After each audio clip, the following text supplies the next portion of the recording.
What, in the words of Yoda, patience! For the Jedi, it is time to eat as well! Hello, recorders. Welcome back to It's Recording Time Media. I'm your host, Steven, and welcome to what's probably my last movie review of the year, which I'm not a film critic. I mean, I don't do that kind of stuff on this channel. I mean, I leave that to Jeremy Johns. Anyway, so I'm like 2 days late on this. I actually saw Star Wars: The Rise of Skywalker on a fan opening event. That was on Thursday. I managed to pick up a pin badge, which I probably have somewhere in this room, and I picked up this little R2 mug. So that's what he thinks it's like. Anyway, for this review, there will be a little spoilers, guys, and movie starts like any other Star Wars movie. The da da da da da da da. Wait. There will be some minor spoilers here. Anyway, when I got to the movie theaters, you could still feel the passion within the fandom. I mean, I saw people dressed as Jedis, characters, cosplaying, and it's like, that regardless of what people thought of The Last Jedi, I mean, the Star Wars fandom is still there, guys. I mean, there's still love. I mean, that can never get away.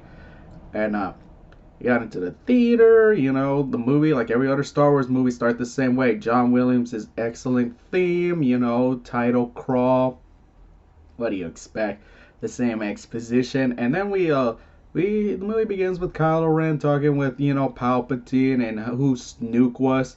I hate to tell you guys, but Snoke was nothing more but a puppet created by Palpatine. I mean, Andy Serkis's talents were wasted for nothing.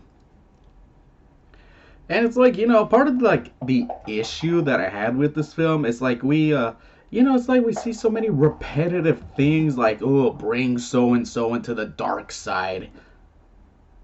It's like, I am tired of that. I mean, sure, we know that the overall concept for Star Wars is good versus evil, but it's like, come on, couldn't they done a little more creative for that?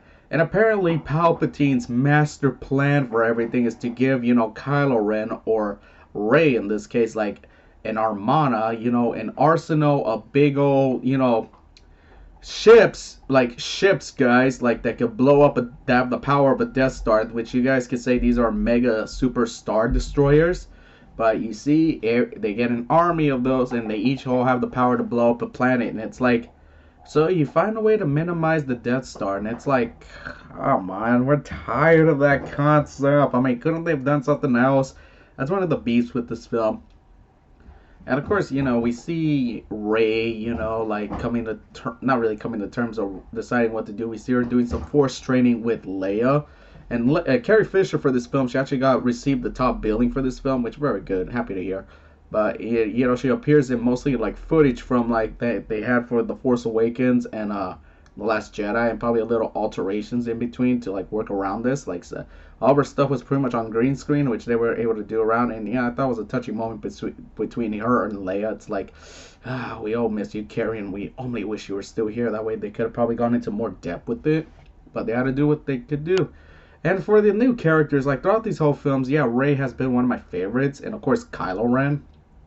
Both were great, and for me, Finn and Pope, I just honestly don't care for those two. It's like, I feel like they're just there to be comedic relief, and that's it. I mean, I don't have a problem with the humor, but I feel like they had almost no importance to this film, especially with Finn, like how he was a stormtrooper, and we almost don't really learn anything about the guy. Like, sure, he was taken away, and probably we would learn more about his lineage, but it's like just wasted character for nothing. And it's like, I'm all for like these two characters, bringing in diversity to the fandom, but they really did nothing for me, guys. Just nothing. I hate to tell you that.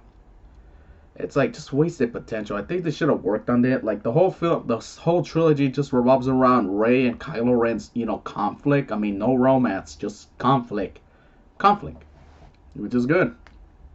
I wish they could have like made those characters like better, but and also another issue with this film is like there's too many bringing in new characters. Like there's nothing wrong with that, and of course with the balance of bringing out old characters, they didn't really balance this well. It was done on Avengers Endgame. Sure, like a bunch of major characters showed up towards the end that they had almost no development, no hardly any screen time, but oh well, what can you do? And it's like how. And then, like, this is probably the only time we see Rey, Finn, and Pope, like, together. Like, I mean, the three of them all have good good chemistry with each other, and I wish they could have done that throughout this whole trilogy. I mean, even Daisy Ridley has talked about that, saying that she wished they could have done that because yeah, I actually did like seeing the three of them together. I mean, that works, but so much for their character development. It's like wasted. Moving on, yeah, we see them all on this whole adventure throughout the film. That's like another issue with them trying to figure out where the Palpatine is hiding. You know, they have to find this MacGuffin, the Wayfinder. Like, there's two of them that can track down the planet. And we learned that Luke, he was actually trying to figure out where they were because he actually did feel Palpatine's presence, which is probably what went mad. And Luke's performance in this one, yes, he acknowledges his mistakes in The Last Jedi, which is probably something Mark Hamill wanted to do. And all this film, it's like, you know, it's like this. It's not that this was a boring Star Wars film or the worst one. There was some like good visual creativity, but I feel like the plot is what has an issue, and it's like it's all rushed, it guys. I mean, this is really this should have been like maybe a 3 hour film, but then again, what people have gotten tired of it. But at this point, I think Hollywood should know when it comes to these films, like Avengers, like Age of Ultron, for example. Like I know one of the issues was that yeah, the movie was too short and it should have been longer. And of course, you know, Endgame was super long.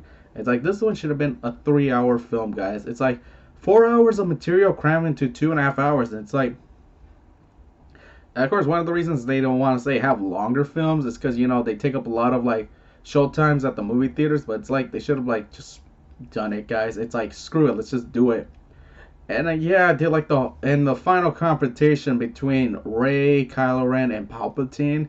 I won't go into more about it, but spoilers. But it was like there were just gonna be moments where like, why is this just coming out of nowhere? Could they have like teased it earlier, like you know, hinted it? Pretty much what Marvel, the MCU does, especially with Age of Ultron, like foreshadowing what they're gonna do next.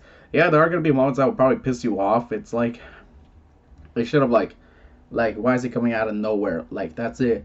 And, you know, the movie, we get, I guess, a satisfying ending. I mean, I was okayly satisfied, but not enough. I mean, sure, there were moments in the where the like fan service nostalgia moments that made the audience like cheer really loud, which that was good. I mean, I thought it was a good celebration to end up this 42-year nine like saga. I mean, that George Lucas intended. Too bad the film wasn't. These sequel trilogies weren't weren't exactly what Lucas intended it. Maybe it could have been better, but I think Lucas should have had more involvement in this. And even George Lucas didn't show up at the film premiere of this. And it's like, I'm not saying super disappointed of how this trilogy ended, but it's like maybe some of you guys will disagree with me on that. But just let it know that go and see it for yourself and don't believe in what, you know, people's opinions, you know, influence your opinion, because your opinion matters, guys. I mean, this has been my thought of this film. Like, the whole thing for me is a 3.5 out of 5 for this, or 8 out of 10, B plus. I mean, that was the cine score for this film, less than all the other films. And I did it. I mean, from this whole like them bringing this film, it was great being able to see some Star Wars movies in the theater. Like before, the only one I ever only saw was the Phantom Menace like 20 years ago. I didn't see Attack of the Clones or Revenge of the Sith or even when the Phantom Menace was re-released in 3D. But it's like it was a pleasure to see, you know, at least a Star Wars films in the cinema with other, you know, fans, which was a good experience for me. And who knows what's gonna happen at this point with Disney? I know that most of the actors in this trilogy are not gonna reprise their roles. They're retired now, and I know we're gonna get a lot of, you know, sequels or spin-offs. I mean, The Mandalorian's doing very good, and want to see what else they could whip up for Disney Plus. Like we got an Obi-Wan Kenobi solo series coming out, and in all doing this was just a good experience for me, guys. I don't know about you, but good for me. Anyway, please like, subscribe, comment down below what you thought of the movie, what you liked, didn't like. There will be future discussion about this movie, guys. Anyway, catch you next time, recorders.